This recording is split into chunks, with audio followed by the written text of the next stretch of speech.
नमस्कार, आप देख रहे हैं चैनल तीर्थकश। मैं घनश्याम बादल। तो भारतीय राजनीति का नज़ारा आप इन दिनों देख ही रहे होंगे। सिद्धांत, आदर्श, मूल्य, नैतिकता सबके सब चौराहे पर खड़े हुए, टका शेर भाजी टका शेर खाजा, इस हिसाब से बिक रहे हैं। अंधेर नगरी चौपट राजा चल रहा है। क्षेत्रीय दलों की शामत आई हुई है। पिछले करीब 3 से 4 महीने से पहले आपके सांसद पार्टी को छोड़कर अलग हो गए। उसके बाद बारी आती है ममता बनर्जी की, जिनके 28 में से 22 सांसदों ने पार्टी छोड़ दी और वे एक ऐसी पार्टी में शामिल हो गए जिसका नाम भी भारतीय राजनीति में शायद ही कभी किसी ने सुना हो। उसके बाद जैसी की उम्मीद थी, जैसी की आशंका थी, शिवसेना उद्धव ठाकरे पार्टी की भी बारी आई और उनके 9 सांसदों में से 6 सांसद आज शिंदे शिवसेना में शामिल हो गए हैं। अब कहा जा रहा है कि अगली बारी है अखिलेश यादव की समाजवादी पार्टी की, और ये सब किया जा रहा है परिसीमन बिल और महिला आरक्षण बिल को पास करवाने के लिए। जो 2/3 बहुमत चाहिए, उसका जुगाड़ पूरा करने की राह पर बढ़ रहा है एनडीए।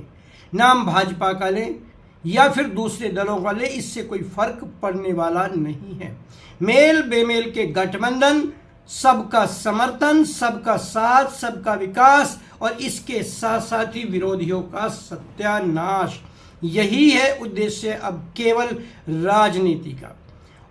आपको पता होना चाहिए कि उत्तर प्रदेश में पिछले लोकसभा चुनाव में समाजवादी पार्टी ने एक बड़ा बूस्ट अप किया था और उसके 37 लोकसभा सदस्य चुने गए थे। 37। अब सुनने में आ रहा है, ओम प्रकाश राजभर ने दावा किया है कि समाजवादी पार्टी में बड़ी टूट होने जा रही है और रामगोपाल यादव ने अमित शाह के नाम चिट्ठी लिख दी है। सीधी सी बात है, यदि 37 सदस्यों को तोड़ना है तो 2/3 के आधार पर कम से कम 26 सदस्य तोड़ने होंगे। तो 26 सांसदों की लिस्ट जल्दी ही यदि आपको दिखाई दे, सुनाई दे, तो फिर अचरज मत करिएगा। अब यदि राजनीति में आप आदर्श, मूल्य, नैतिकता, जनता की सेवा, निस्वार्थ भावना, राष्ट्र सेवा जैसे शब्द सुने तो उन्हें सुनिए, माथा पीटिए और साथ ही साथ सोचिए आगे आने वाले समय में आप और क्या देखने जा रहे हैं। एक और पक्ष यहां पर उठाना चाहूंगा जहां सारा दोष दिया जा रहा है भारतीय जनता पार्टी को कि उसके ही प्रायोजन में ये सब किया जा रहा है।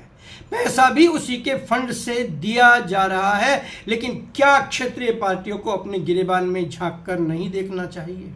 ये क्षेत्रीय पार्टियां अधिकांशतः पारिवारिक पार्टियां बन गई है। चाहे नीतीश कुमार की जनता दल यूनाइटेड हो, लालू प्रसाद का राष्ट्रीय जनता दल हो, चिराग पासवान का लोकतांत्रिक मोर्चा हो, या फिर नवीन पटनायक की पार्टी हो, या आंध्र प्रदेश में तेलुगु देशम की पार्टी हो, जहां देखिए केवल एक परिवार हावी है। उत्तर प्रदेश की बहुजन समाजवाद पार्टी को भी इससे अलग नहीं किया जा सकता है।